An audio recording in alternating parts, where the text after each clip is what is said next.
Satu, dua, tiga. Iya nggak sih? Ya, itu mah. Tolong orang Indonesia. Serius, sumpah. Maaf. Cut. Toleransi di Indonesia memundur. Dia bilang kayak gitu. Aries, coba Shit. baca ini. Seriusan, toleransi di Oh, Indonesia shit. memundur. Nah, Itu gue di kayak Jerman. Itu di Jerman. Iya, Itu orang Jerman. Itu yang nulis orang Jerman. Dan Tagesschau tuh macam kayak kompasnya Jerman gitulah ya. Yang OMG. seriusan. Shit. Gue kirimin ke lo ntar Iya. Oke, terus isinya apa jadinya? Toleransi di Indonesia memundur. Jadi di situ tuh tertulis yang karena bom itu kan, bom di Makassar sama yang bom di teror Jakarta. di Mabes Polri. Kemarin. Iya, Mabes Polri. Genau. Terus gue baca di situ Indonesia zaman dulu tuh ya, pokoknya ini bahasa gue aja lah ya. Dulu umat Kristen sama umat Islam di Indonesia tuh hidup berdamaian, bersampingan, bersamaan dengan damai gitu kan. Di awal-awal ceritanya tuh kayak gitu. Tapi makin kesini itu semua memudar. Karena yang itu juga yang si Ahok itu juga sempat dibahas di berita ini juga. Ahok dipenjara karena dia divonis melecehkan Quran ya, melecehkan Quran dan segala macam kayak gitu, itu juga dibahas. Terus Indonesia dengan negara mayoritas penduduk Muslim di dunia, tapi mereka banyak yang radikal juga, banyak yang teror, bom segala macam. Contohnya yang kemarin itu yang di gereja katedral, yang di Makassar itu juga, dan pelakunya adalah orang yang radikal. Ditulisnya sih kayak gitu, kurang lebih kayak gitulah. Terus sempat juga di beritanya itu tertulis ada satu murid di Indonesia, dia bukan murid Muslim, tapi disuruh menggunakan jilbab di sekolahnya. Ditulis juga kayak gitu. Terus gue tertarik kan ya. Anjir, malu banget gak sih, woy? Gue sejujurnya gue nggak tahu ya murid Muslim yang disuruh pakai jilbab. Menurut gue itu udah nggak bener banget gitu. Ada itu di Sumatera Barat. Ya, nah setelah gue lihat itu ternyata itu yang di Sumatera Barat di SMK kalau nggak salah ya. Tapi dia bilangnya itu kemauan dia atau itu disuruh sama sekolahnya. Jadi kalau nggak salah ada dua versi apa gimana ya, gue lupa. Tapi iya. Ada yang dipaksa. Gue nggak tahu sih, tapi ada dua versi. Ada yang dipaksa. Gue nggak tahu ini dua cerita atau satu tempat jadi dua versi ya. Tapi ada yang dipaksa dan ada yang gue mau pakai gitu. Nah iya itu. Gila, itu setelah gue baca ini berita, gue sebagai orang Indonesia ya, gue tuh di sini berusaha buat kayak ketika gue cerita sama orang-orang di sini tuh gue pengennya menceritakan Indonesia, kita tuh diversity, unity in diversity, Bhinneka Tunggal Ika, berbeda-beda tapi tetap satu gitu kan. Meskipun kita punya banyak agama, tapi kita hidup rukun dan berdampingan gitu. Tapi karena banyak orang dengan radikalismenya ini kayak mencoreng nama kerukunan Indonesia, kerukunan persatuan Indonesia gitu loh. Gila, ini bahasa gue udah kayak yang kayak gitu. Kita ya. Emang paling bego aja, anggap aja. Ya gitu kan. Gue jadi kayak ya Allah, gue ngerasa sedih gitu loh, sedih negara di mana gue lahir, di mana gue besar, terus diberitain sama orang-orang kayak gitu ya. Meskipun memang itu ada faktanya gitu kan, teror bom di Makassar, di Mabes Polri segala macam, tapi gue sedih aja gitu loh. Keindonesiaan kita udah mulai menurun dan memudar karena orang-orang yang radikalisme ini gitu. Gue ngebacanya sih setelah Jokowi Ahok jadi gubernur Jakarta. Gue ngebacanya dari situ. Ini bego aja ya. gue kan termasuk orang yang suka baca koran ya, jadi bokap gue itu langganan kayak koran Kompas, kan bokap gue di Kompas kan, dulu kerjanya di Kompas Gramedia kan, jadi dia langganan lah tuh koran-koran Kompas, dan gue itu termasuk orang yang suka bacain korannya dia, jadi sebelum dia baca, gue udah baca duluan tuh, Kompas, Warta Kota, itu gue baca-bacain. Gue suka banget nih baca-bacain koran, dan headline-nya itu tuh dulu ya, itu tuh jarang banget kayak ngebahas isu rasis, agama, pokoknya itu gue jarang banget denger gitu. Nah, mulai setelah Ahok, Jokowi Ahok, apa segala macem, itu kan ada gesekan. Nah, itu tuh mulai headline-nya tuh mulai isinya ras dan lain-lain. Gue tuh ngerasa banget bacanya, gue yang kayak, emang ini kenapa dipermasalahan sih? Gue sendiri bingung gitu. Kenapa sih ini harus dipermasalahkan gitu? Perbedaan ini kenapa harus dipermasalahkan gitu kan? Gue sendiri nggak ngerti gitu, karena gue nggak punya referensi itu gitu. Maksudnya gini, gue kemarin gue sempet share, jadi kakek gue itu Protestan. Dia lahir di Sulawesi Utara dan beragama Protestan. Menikah sama nenek gue, punya anak, punya gue, dan keluarga gue yang dari kakek gue ini masih banyak yang ada di Sulut. Masih banyak banget. Gue tuh gak punya referensi untuk membenci mereka gitu, ngerti gak sih? Gak punya referensi untuk tidak menyukai orang yang berbeda agamanya dari gue. Karena yang gue lihat adalah ketika gue kesana, gue disambut, gue disiapin makan, bahkan mereka yang kayak, apa sih, kita mau makan ayam, potong sendiri aja ayamnya. Karena mereka tahu kalau kita mau makan ayam itu pas dipotong kita mesti baca bismillah kan, dan mereka paham gitu. Jadi mereka ngasih kita pisau untuk motong sendiri ayamnya, baru dimasak. Terus waktu itu nyokap gue datang ke sana lagi kondangan gitu, berapa hari lah di Manado gitu ya. Kebetulan ketemu sama Idul Adha. Kan bokap gue nginep di hotel. Keluarga gue nih, itu ngejemput ke hotel untuk nganterin ke masjid. Ditungguin sampai selesai. Terus dianterin lagi ke hotel, baru diajak jalan-jalan. Ketika makan pun, pesta pun, itu dibedain makanannya, dibedain prasmanannya. Jadi ada satu meja besar isinya tuh yang halal, ikan, ayam, sapi, pokoknya gitu-gitu. Ada satu meja lagi khusus untuk mereka, sampai disiapin satu meja besar untuk keluarga gue gitu. Jadi, dan begitu juga gue setiap kesana, ada kesempatan kesana, gue tuh catetin nenek gue, oh iya mau Natal, apa ya bisa dikasih, oh iya tas, misalnya baju, oh iya nih buat tante ini, buat ini, jangan sampai ada yang ketinggalan nih yang mau gue kasih. Kayak gitu-gitu loh, ketika mereka kesini pun gue siapin tempat tidur, apa segala macem, kita ajak jalan-jalan. Gue tuh gak ada referensi untuk membenci gitu, tidak menyukai orang yang berbeda dari gue gitu. Itu gue nggak tahu ya, itu bisa ditumbuhin lagi rasa itu tuh gimana ya?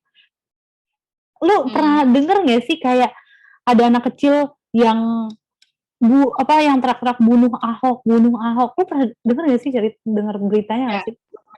Itu kan gila nggak sih, Ya, gue itu tuh kayaknya bukan Jokowi Ahok deh, pas zamannya yang Anies Baswedan sama Ahok. Itu kalau nggak salah itu makin gede, itu makin gede. Ya nggak sih? Ya, itu makin gede. Gue mikir di situ ya. Gue pas zaman itu gue waktu itu masih di Indonesia tuh yang zaman Anies sama Ahok tuh kan. Iya, kita kayak masih kuliah deh. Ya nggak sih? Ya kan masih kuliah kan. Hmm. Terus gue kayak apa ya? Gue sering ngikutin berita itu sampai pada titik di mana gue nemu komentar di YouTube atau di mana gitu ya, atau di Instagram, ada yang bilang kayak gini, berarti kalau misalnya kamu bukan Muslim, kamu nggak bisa jadi gubernur ya, atau kamu nggak bisa jadi presiden. Di situ gue kayak langsung kaget. Ya ampun, gue kaget di situ. Berarti kalau misalnya lo Kristen, lo nggak bisa dong jadi ngelamar jadi presiden atau gubernur. Soalnya si Ahok aja di demo karena dia Kristen kayak gitu kan. Di situ ya, gue kayak langsung mempertanyakan ini orang-orang yang apa ya, istilahnya yang mempertanyakan agama gitu kan, di bawah segalanya itu gimana rasa kemanusiaan lo gitu. Kita tuh sama-sama manusia loh, terlepas dari lo gendernya apa, agama lo apa, suku lo apa, kita tuh manusia, kita semua tuh di mata Tuhan tuh sama, kita manusia. Yang bedain tuh cuma kayak amal lo baik atau amal lo buruk itu kan. Cuma ya gue sih bukan tipe orang yang religius ya, gue bukan tipe yang Islamis, bukan tipe yang agamis, tapi gue akan menomorsatukan kemanusiaan di atas segalanya. Menurut gue. Humanity above religion, nih. Ya. Gue setuju sih. Gue nggak ngerti sih, tapi untungnya ya, yang gue lihat sekarang ya, banyak sekarang kayak komunitas-komunitas, entah itu kayak stand up komedi atau kayak artis atau apalah ya, maksudnya yang influencer apa segala macam, udah mulai kayak apa sih, kayak bikin acara-acara yang isinya tentang toleransi. Gue lihat itu sih, tapi kayaknya baru numbuh tuh bibit-bibitnya, kayak ngasih tahu ya perbedaan, terus apa segala macem, bercandain tentang perbedaan, kayak misalnya ada yang satu nggak punya agama, yang satu Muslim, ya lu kan gini, ya lu kan ini, tapi konteksnya dalam bercanda, jadi nggak ada ya ketersinggungan, kayak gitu-gitu, itu kan bisa mulai dari situ sih kalau gue lihat. Walaupun gue miris ya, tapi gue positif sih sebenarnya, masih ada gitu orang-orang yang mau agak bener gitu nih negara. Aduh, berat banget ya omongannya, capek deh. Enggak lo masih ini kan, masih interest gak sama obrolan kita? Gue sih masih sejujurnya. Gue seneng sih. Ya, nah gue mau cerita juga kan. Gue termasuknya kayak, gue tuh sebenarnya bersyukur gue terlahir di Indonesia, gue lahir dan tumbuh di Indonesia, gue dibesarkan di lingkungan Indonesia. Sebenarnya kenapa sih yang lo bilang tadi gitu kan, si stand up komedian atau banyak influencer yang menyuarakan tentang toleransi, tentang stop rasisme dan segala macam. Sebenarnya kenapa gitu? Karena pada awalnya akar kita sebagai orang Indonesia adalah toleransi kok. Sebenarnya ya, kalau gue belajar di Jerman, gak ada tuh misalnya di mata pelajaran Gemeinschaftskunde, itu tuh kayak semacam PPKN-nya di Jerman gitu.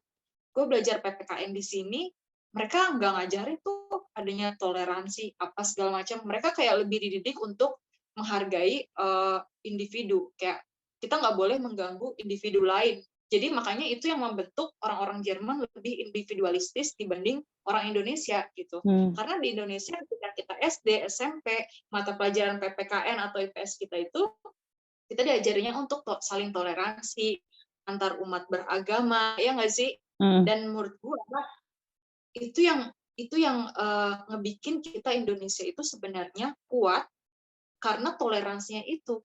Karena kita tuh berbeda-beda, kita dibentuk karena banyaknya suku, banyaknya bahasa, banyaknya banyaknya suku, bahasa, dan juga agama, ya kan, banyaknya ras, dan itu yang membuat kita menjadi Indonesia gitu. Kalau kita sama, kita nggak Indonesia, karena Indonesia itu berbeda-beda gitu. Makanya mereka Tunggal Ika, berbeda-beda tetapi tetap satu, ya nggak sih? Setuju, gue setuju. Pertama, Mungkin gue nggak tahu ya, tapi mungkin Indonesia juga nggak bisa dibandingin sama Australia atau dibandingin sama New Zealand, karena menurut gue kita nih satu negara berpulau-pulau, ya kan, banyak pulaunya, dan dari ujung sana sampai ujung sana beda. Kayak bahasanya kita punya ratusan, ujung sana karakternya keriting-keriting hitam, yang di tengah yang ada yang putih, di Sulawesi putih-putih, yang nanti yang di sana nanti kayak gini. Itu tuh banyak banget, dan itu satu negara, dan itu Indonesia gitu. Sementara misalnya lo di Australia, ya udah orangnya itu semua gitu nggak sih? Menurut gue ya, emang nggak bisa dibandingin kalau misalnya untuk apa ya, untuk mungkin nih positifnya gue ya, mungkin kenapa ditulisnya toleransi, karena diajarin yang toleransi, karena emang gitu tuh banyak banget macemnya gitu loh di Indonesia nih, ya kan, banyak banget nih, sehingga kalau aja nggak ada toleransi, udah pecah-pecah deh tuh. Si Papua sendiri, Sulawesi sendiri, si Jawa sendiri, Sumatera sendiri, si Kalimantan bisa sendiri. Ya, nggak perlu gitu. Itu sih pertama ya. Terus kedua, bisa jadi mungkin banyak yang sepemikiran sama kita, tapi nggak ngomong. Ya udahlah, gue diem aja. Iya nggak sih? Ya, sebenarnya kalau misalnya dibilang mereka nggak mau ngomong, sebenarnya kita kayak hidup di era teknologi gitu kan. Lo mau speak itu sebenarnya gampang, bisa via Facebook, ya media sosial kan, YouTube atau Instagram gitu. Cuma karena orang merasa bahwa apa yang mereka ingin suarakan nggak ada yang mau ngikutin, atau misalnya mereka merasa bahwa untuk apa sih gue speak up gitu. Yang gue dilihat gitu ya.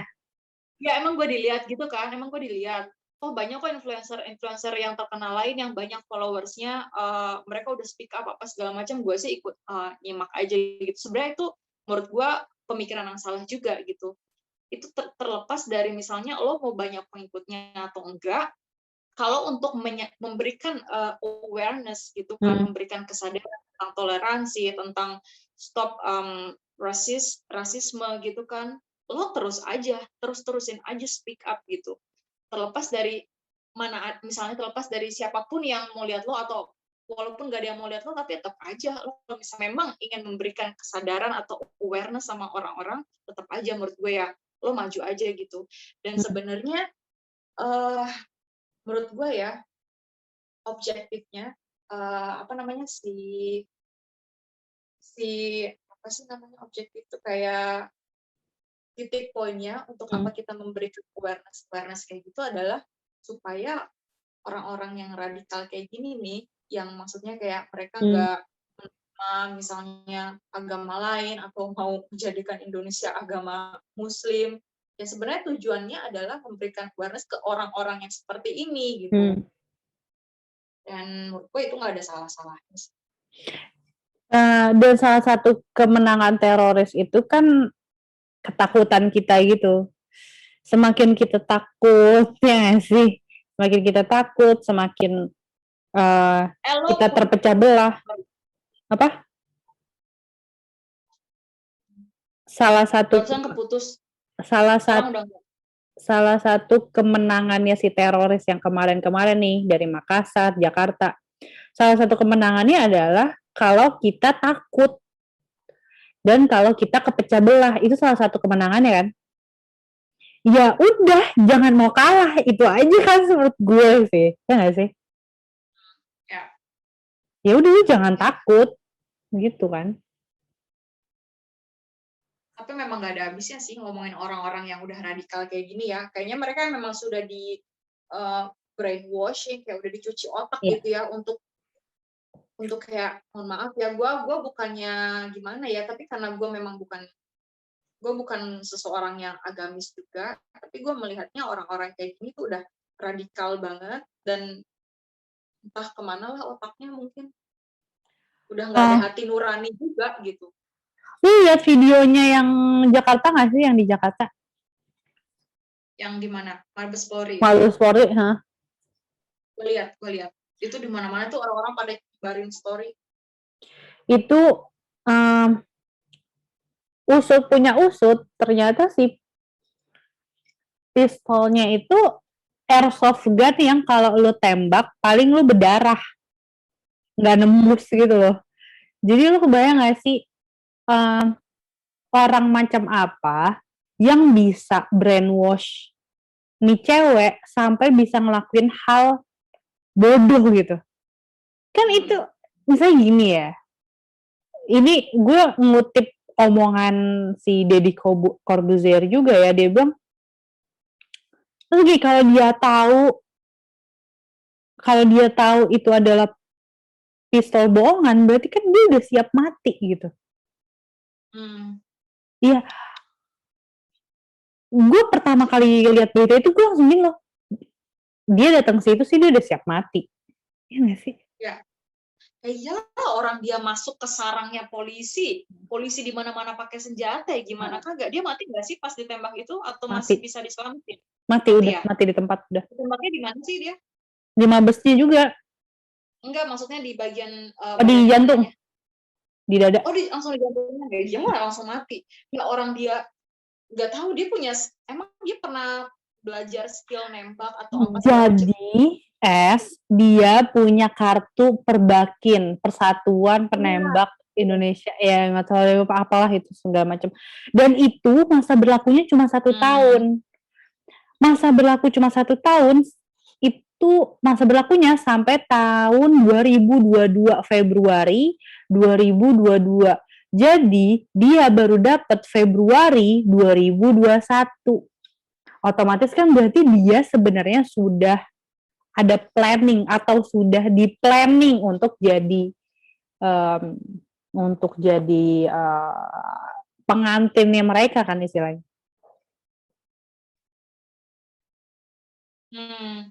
Gue nggak tahu ya dia sendiri atau ada orang lain, gue nggak tahu sih. Tapi kayak gitu sih butuh brainwash yang kuat nggak sih? Gue nggak tahu sih. Nggak kebayang juga sih. Tapi orang-orang kayak gitu, gue setuju aja sih sebenarnya kalau orang-orang kayak gitu mati ya, mohon maaf aja sebelumnya. Tapi orang-orang kayak gitu tuh memang gak ada untungnya gitu. Merugikan orang, bikin teror orang-orang yang gak bersalah, orang-orang sipil kayak kita, orang-orang yang gak bersalah, yang gak apa-ngapain gitu. Ya, menurut gue orang kayak gitu mati ya gak apa-apa. Orang kayak gitu. Kalau mungkin gue nggak tahu sih, tapi kalau dari sisi yang kita mungkin orang-orang bisa kali ya mulai speak up sama cerita-cerita, ya misalnya ada cerita tetangganya non Islam atau sesama Muslim atau mereka hubungannya baik gitu, kayaknya mesti ada sharing yang kayak gitu nggak sih? Terus kayak mungkin itu kalau dari yang kalangan kita ya, kalau untuk kayak negara, lu mikirnya apa, Es? Misalnya lu dapat kekuasaan nih, terus kayak, oke deh, nih untuk memberantas rasisme dan intoleransi, gue bikin 1 program. Kira-kira apa? Apa ya? Misalnya kayak ya, orang-orang yang merasa mereka ingin menyuarakan gitu kan, ingin menyuarakan stop rasisme atau menumbuhkan toleransi, ya terus speak up aja, yang pertama itu. Yang kedua menurut gue kayaknya itu semua tuh bermula dari lingkungan kecil sih. Gue nggak tahu ya kalau misalnya istilahnya program apa dari negara, gue nggak tahu lah ya, itu yang ngurus negara. Tapi gue sih pengen bilang aja, semua itu bermula dari bawah kok, dari akar banget gitu. Bermula dari orang tua, bagaimana mendidik anak-anaknya, dan dilihat juga sekolahnya tuh seperti apa. Apakah guru-gurunya memang sudah kayak memadai untuk memberikan pola asuh yang seperti ini, memberikan pendidikan yang seperti ini gitu. Dan menurut gue itu penting juga gitu, kayak pendidikan untuk menumbuhkan toleransi, pendidikan untuk menumbuhkan rasa saling mencintai dan menyayangi sama orang lain gitu kan, saling menghargai. Misal lo Muslim, temen lo Kristen, bagaimana? Kayak apa ya? Kayak pelajaran critical thinking gitu loh, pelajaran critical thinking. Setuju gue. Jadi kayak anak dihadapkan pada suatu permasalahan, misalnya temen lo Islam, temen lo Islam, misalnya gue Kristen gitu kan. Ketika temen lo yang Islam mau beribadah ke masjid, apa yang mesti lo lakukan gitu, kayak berpikir kritikal gitu loh, Bul. Atau misalnya kayak ketika ya pokoknya hal-hal yang memicu si anak supaya anak berpikir kritikal dan bagaimana caranya supaya si anak itu menerapkan di kehidupan sehari-hari. Itu sih paling. Kalau program dan negara gue nggak tahu deh. Kayak ini nggak sih? Ini gue udah punya pemikiran ini sebenarnya dari SMA ya, Es. Karena gue mikir kayak waktu gue SMA tuh gue mikir kayak kok kayak kita tuh stereotype banget ya hidup. Aduh, maaf ya, rada-rada aneh. Kayak gue waktu SMA gue tuh pernah mikir gini, kayak gue hidup tuh kayak stereotype banget ya. Kayak lo nih SMA nih ya, gitu. Lo having fun. Habis itu lo kuliah. Habis kuliah lo kerja. Habis lo kerja, lo nikah. Lo punya pacar, lo nikah. Terus lo punya anak. Terus ntar lo ngedain anak. Kok semua tuh stereotype banget ya, gitu kan. Gue tuh mikir kayak gitu, waktu gue SMA. Emang gak ada yang lebih, maksudnya emang hidup kayak gitu ya, gitu. Gue pernah berpikir kayak gitu sampai sekarang sih. Terus gue juga mikir gini, terus gue ngomong kan sama temen gue kan, gue ngomongin apa yang gue pikirin. Yang waktu SMA kan kita nggak mikir, dia tuh mikirin ini sih. Maksudnya waktu SMA kan kita nggak mikir gini kan, ini kira-kira gue ngomong ini nyambung nggak sama nih orang, gitu ya nggak sih? Kalau di SMA, kalau sekarang kan kita mulai mikir kan, aduh nih gue kayaknya gue nggak bisa nih ceritain sama orang ini, gitu kan. Terus gue kan nyablak gitu kan, gue yang kayak gitu-gitu kan. Tapi temen gue tuh yang kayak, ya gitu, maksudnya gitu, maksudnya yang nggak ada bayangan lah, ya udah gitu aja gitu. Jadi nggak ada satu diskusi yang enak gitu. Terus gue ngejalanin, gue tuh mikir gini,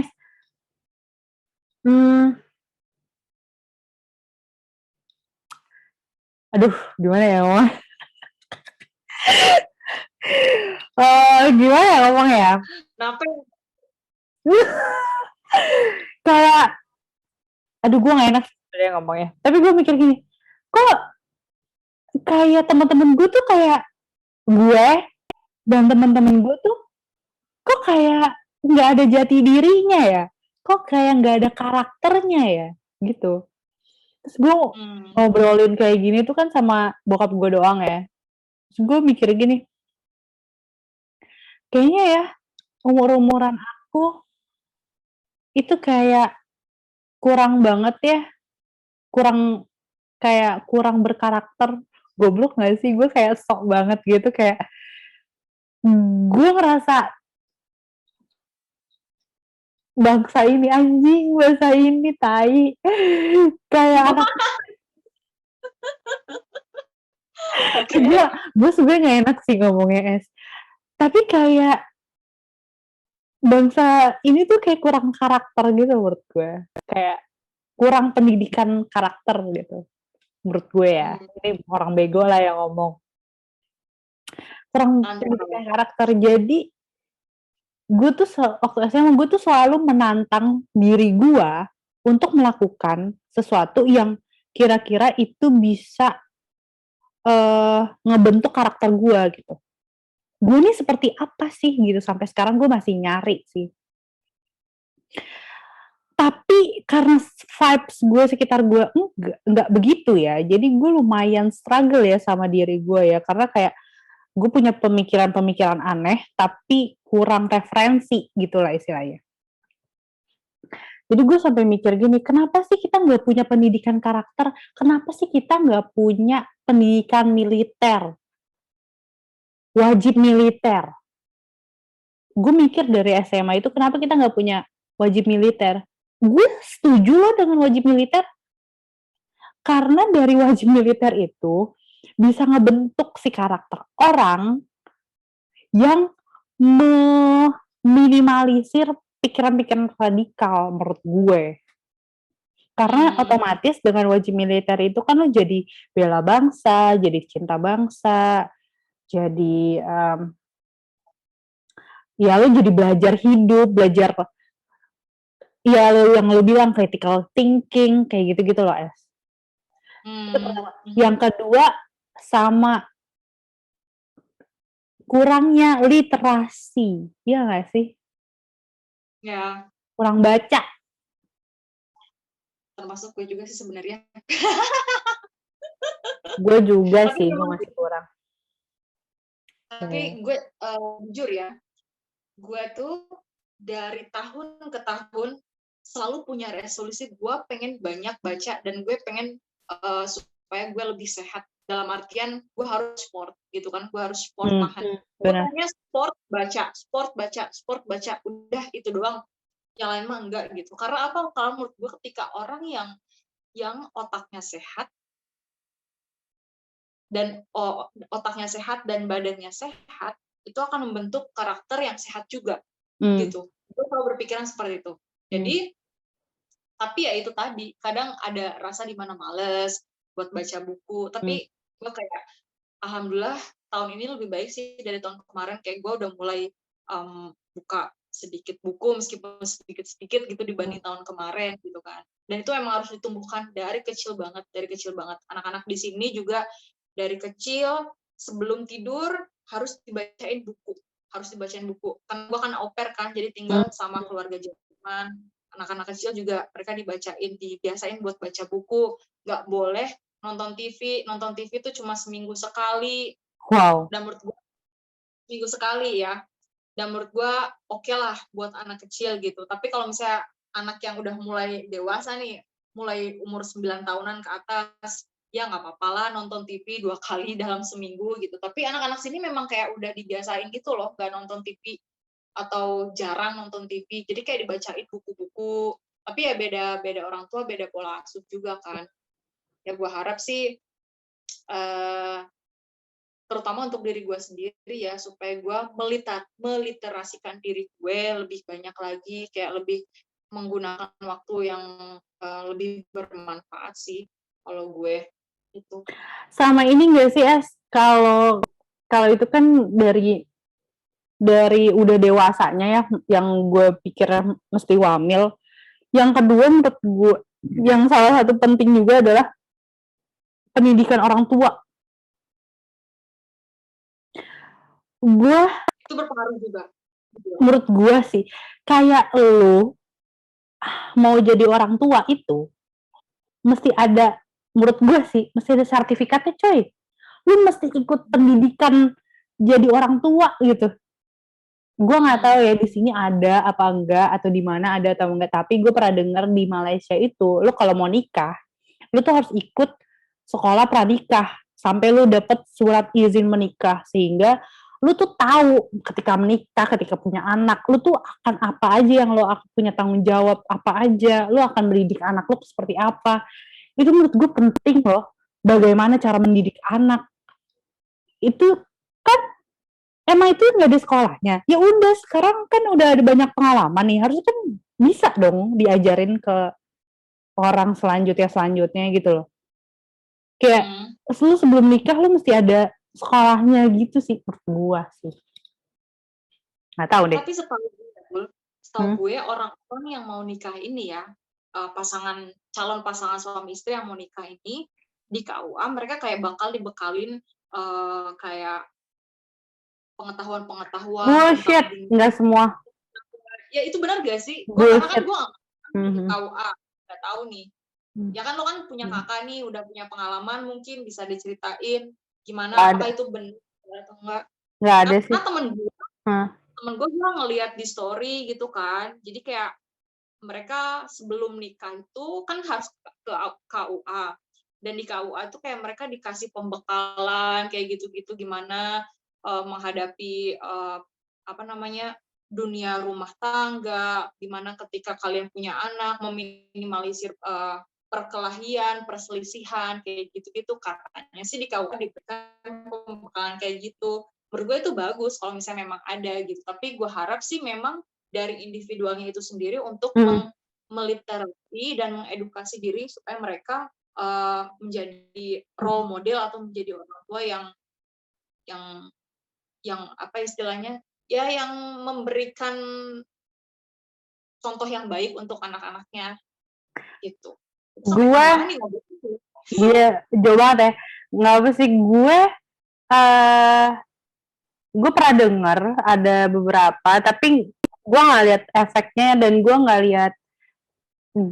lihat apa ya, gue nggak lihat itu efektif sih, karena nggak ada gitu, maksudnya nggak ada tuh wacana, nggak ada apa sih, kayak lo kalau misalnya ada konser, lo kan ada ini ya, ada pamflet, lo ada brosur, lo ada poster di mana-mana, konser gini gitu kan. Kalau ini kan nggak ada, kayak gue nggak tahu sih, kayak mungkin bisa aja kan, harusnya. Ini sekali lagi ya, ini orang bodoh yang ngomong. Bisa aja kan negara nih, misalnya di kecamatan, terus lu bikin dong, misalnya per provinsi atau per kecamatan yang paling kecil, misalnya lu mau nikah bulan Agustus, ya lu bikin dong bulan Juli untuk yang mau nikah di Agustus, bulan Juli sekolahnya di sini tanggal ini, pajang, viralin, siapa yang mau datang, maksudnya itu boleh nggak? Gue nggak lihat sih kayak gitu-gitu. Gue nggak lihat kayak gitu-gitu sih. Gembar-gembornya lah ya, istilahnya mesti lebih luas lagi. Gitu. Dan gue jarang banget denger kayak teman-teman gue yang nikah sekolah dulu apa pembekalannya yang paling dinasehatin, kan bukan itu masalahnya gitu loh. Jadi kalau pembekalan ya lo ada dong yang maksud dalam yang maksudnya ya ketika lo kayak gini lo tuh akan gini, lo kayak gini. Nah menurutnya maksudnya gue nggak tahu deh, maksudnya kayak ya nggak kelihatan aja di gue gitu. By the way ya ya, lo nggak kepikiran nikah, tapi belum kepikiran nikah? Kepikiran ada, cuma kayak sekarang belum saatnya aja gitu. Sekarang belum saatnya aja. Suatu hari di masa depan yang mana gue nggak tahu kapan gue mau nikah. Kalau gue sih mikirnya santai aja sih ya.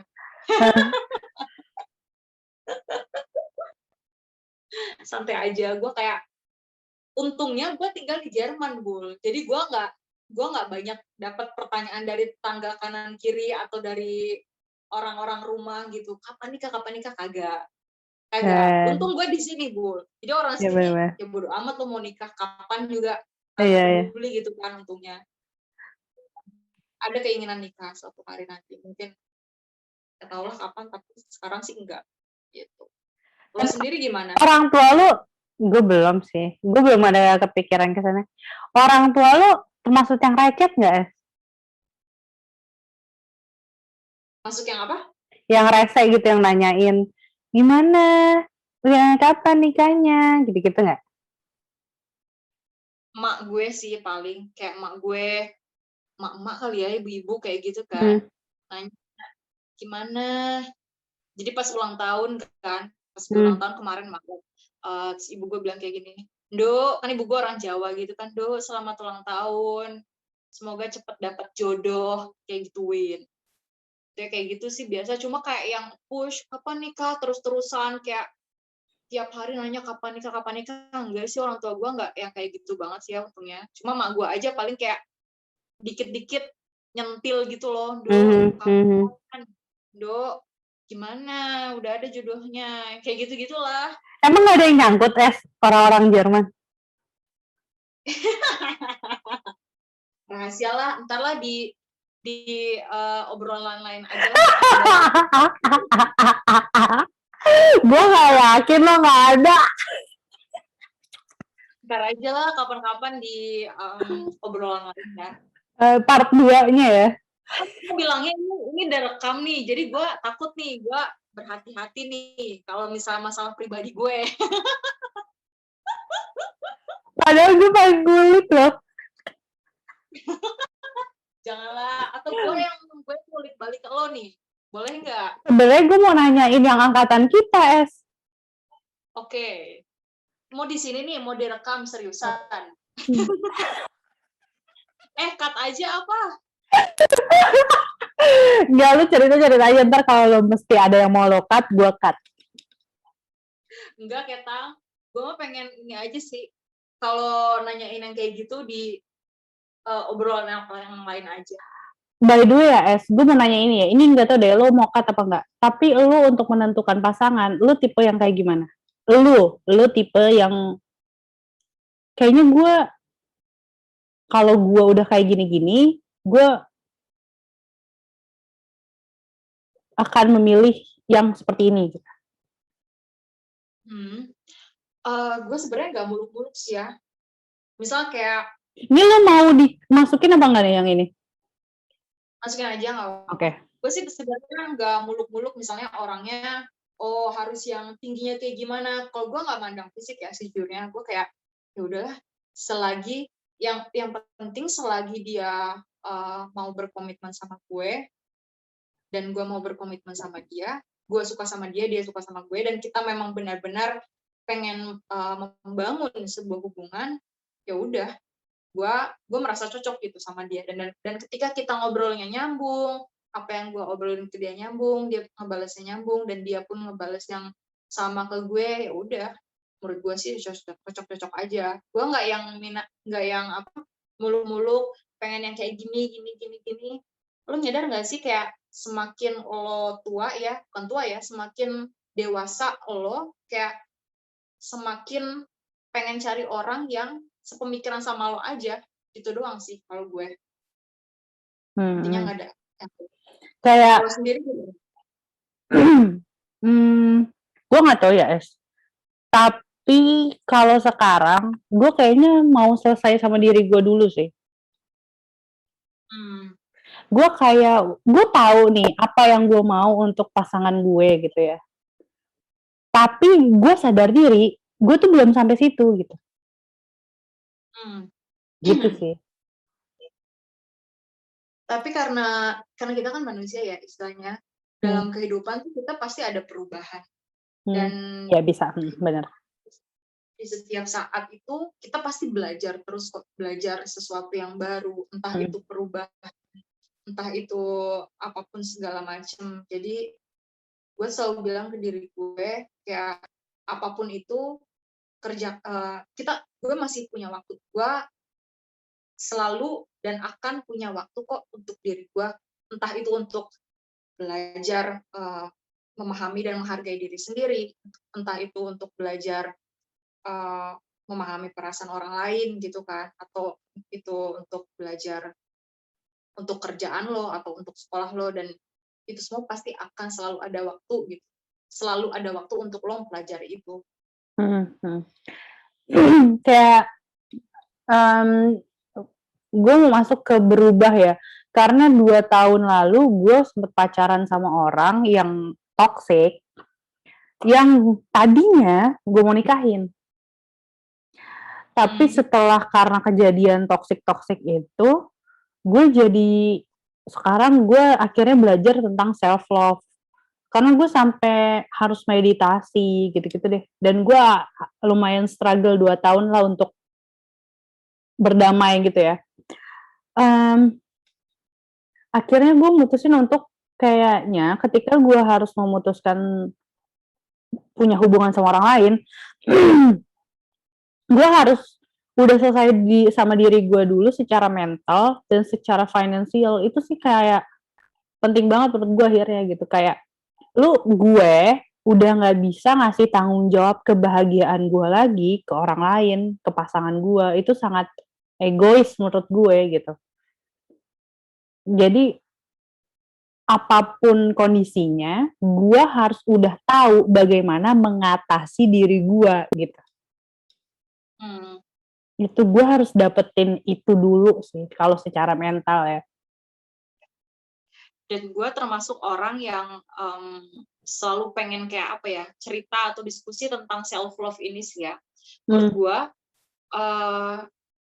itu penting banget ya untuk mempelajari diri sendiri, mempelajari perasaan diri sendiri, mengetahui perasaan diri sendiri, perasaan hati, apa yang kita rasakan, apa yang kita alami, itu sangat penting banget supaya kita bisa tahu gitu. Kita tuh sebenarnya apa yang kita inginkan gitu.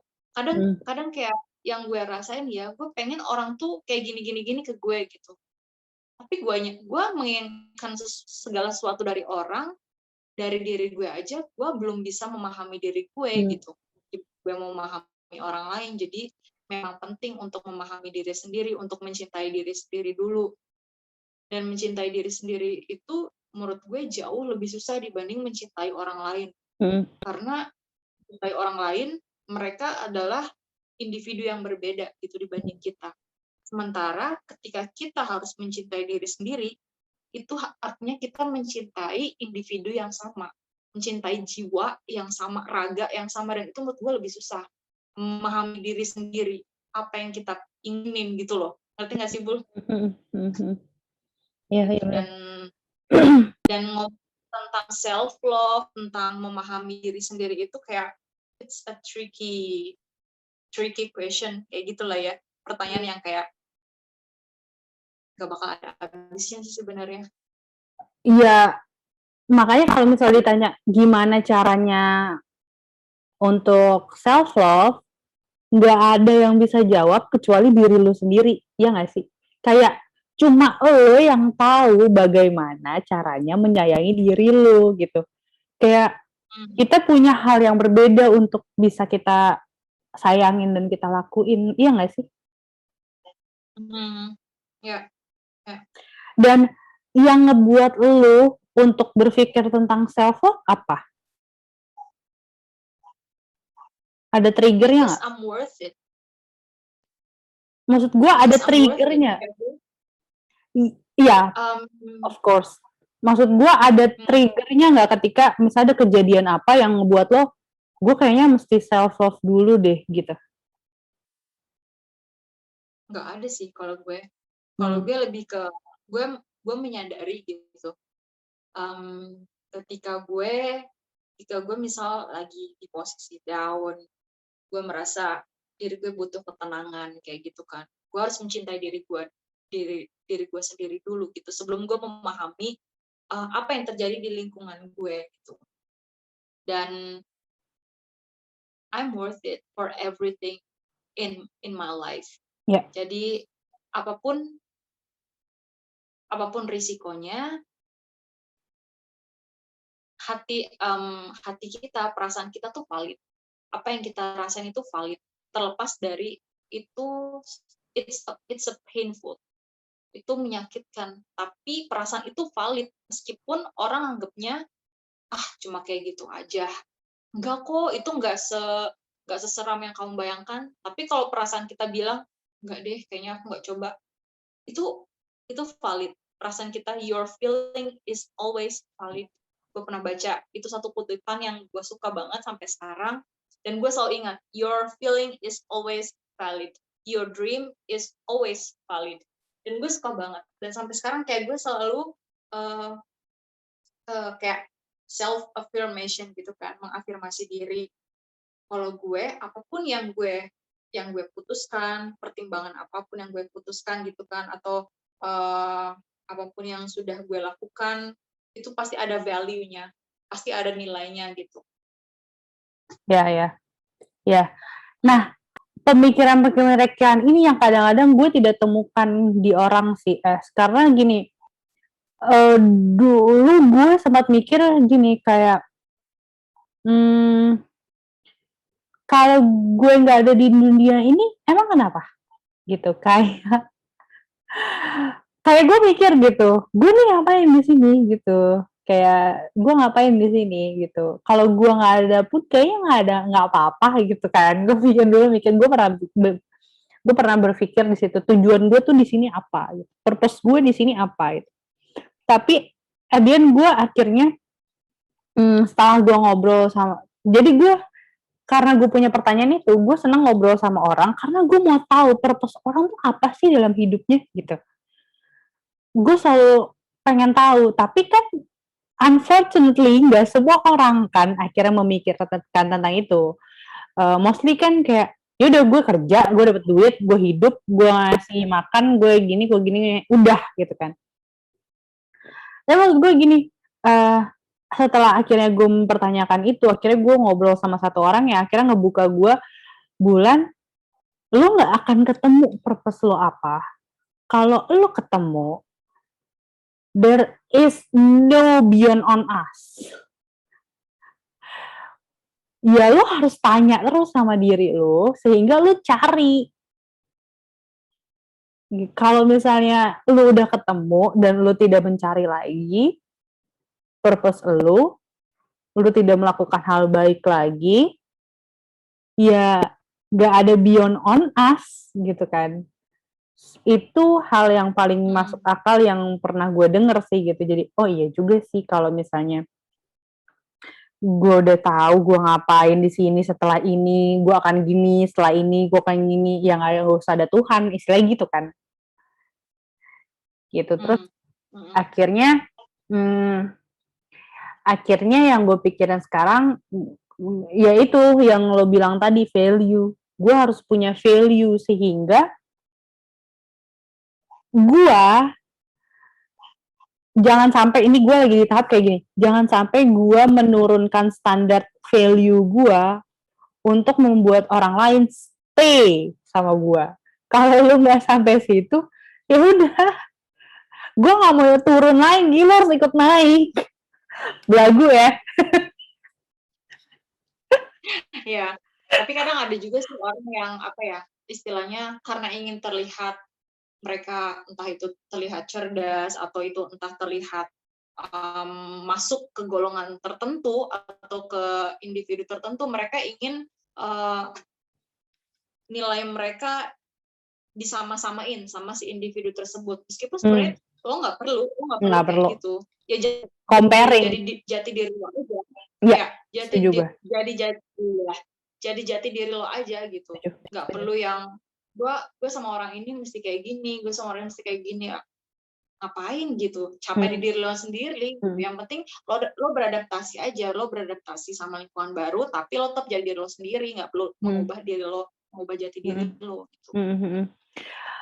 Karena kalau misalnya ini dalam hubungan ya, kalau dalam hubungan relationship yang gue sering lihat adalah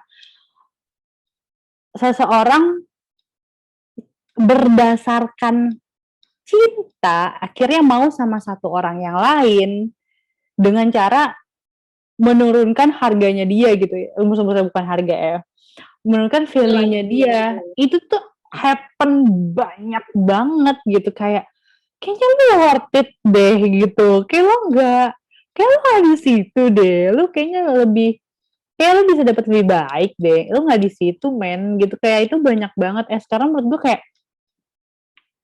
masih banyak orang yang mau sama orang lain karena ya because he makes me happy.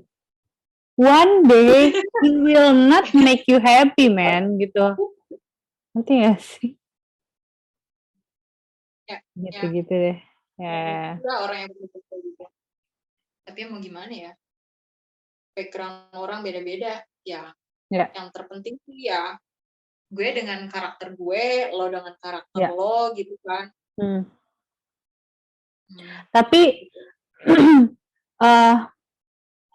lu udah masuk tahap bisa berdamai sama diri lu belum, dengan segala, ya pasti kan tiap orang punya background, punya cerita masing-masing gitu kan. Lu udah termasuk yang bisa berdamai dengan masalah-masalah itu nggak? Mungkin tahap sedang menuju ke sana ya. Kayak misalnya ada ada momen di mana gue merasa, gue kemarin juga sempat ngobrol sih sama si Mbak Liza ya, sama Mbak Liza, sama Ismi, tentang, gue cerita juga tentang kehidupan gue di Jerman, kayak susahnya gue merasa sebagai seseorang yang minoritas di sini, sebagai seseorang yang inferior di sini. Gue merasa seperti itu.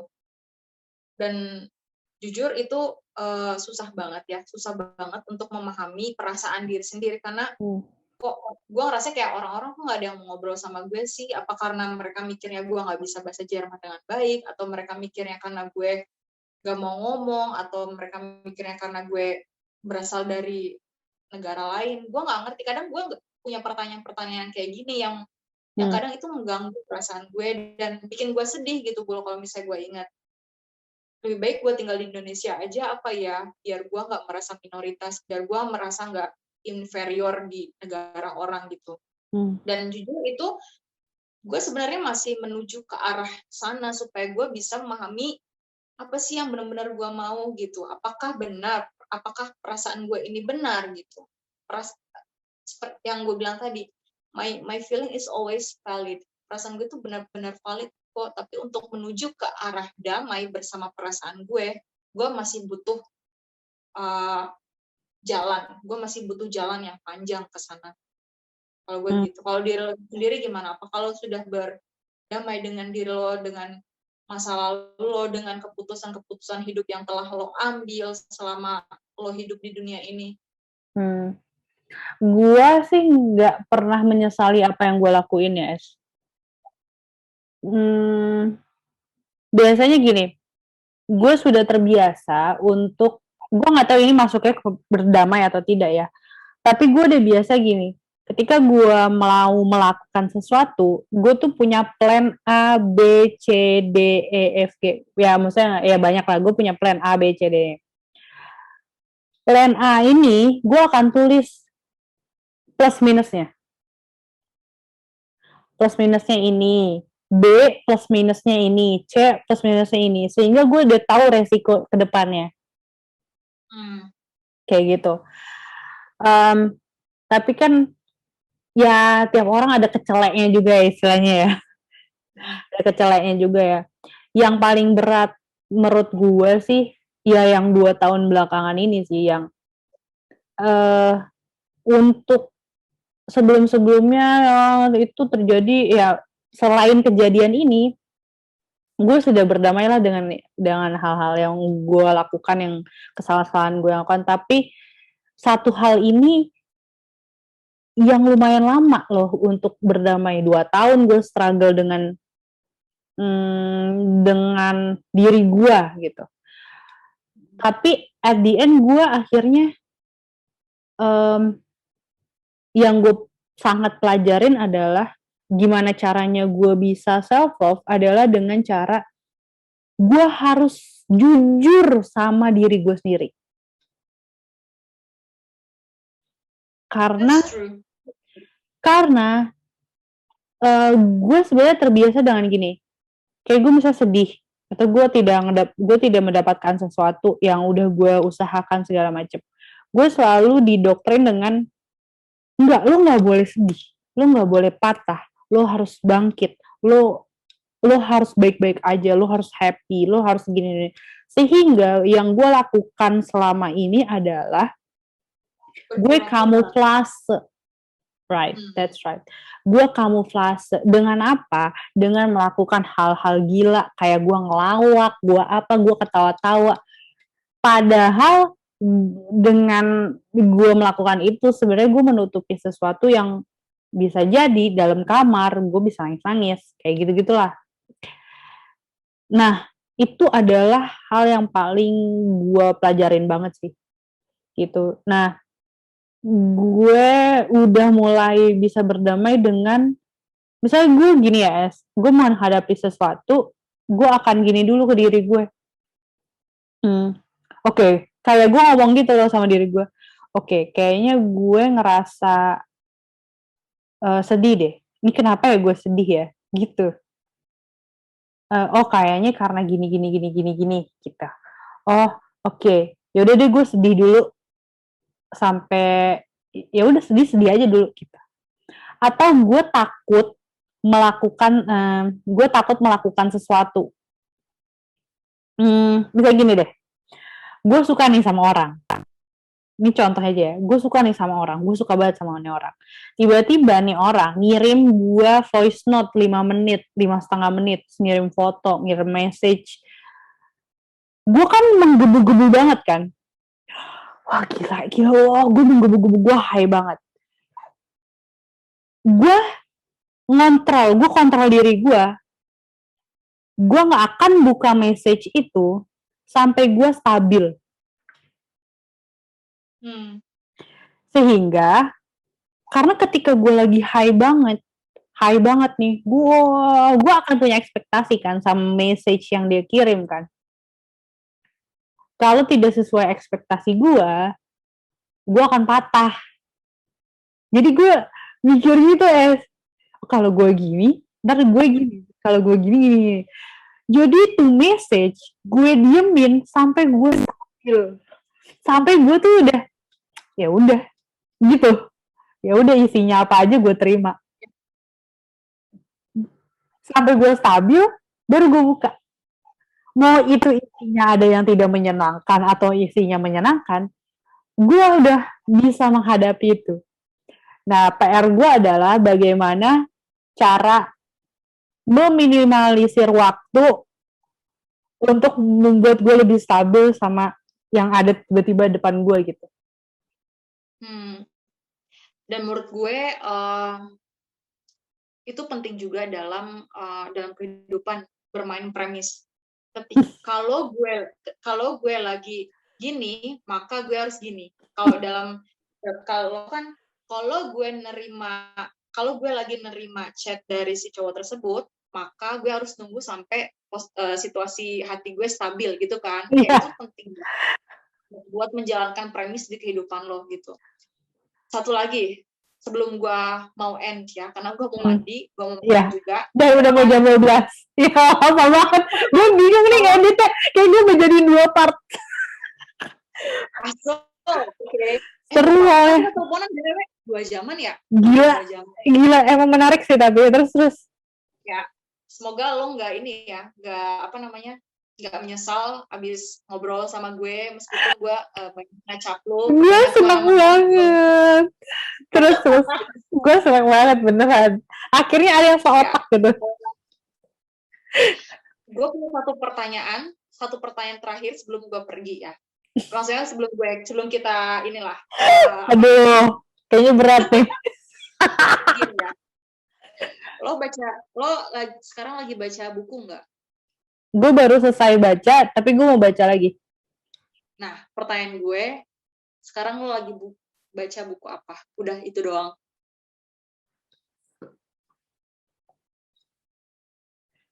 Paulo Coelho. By the river Piedra, I sat down and wept. Tentang apa? Gue nggak terlalu ini. Gue tulis ya. Chat.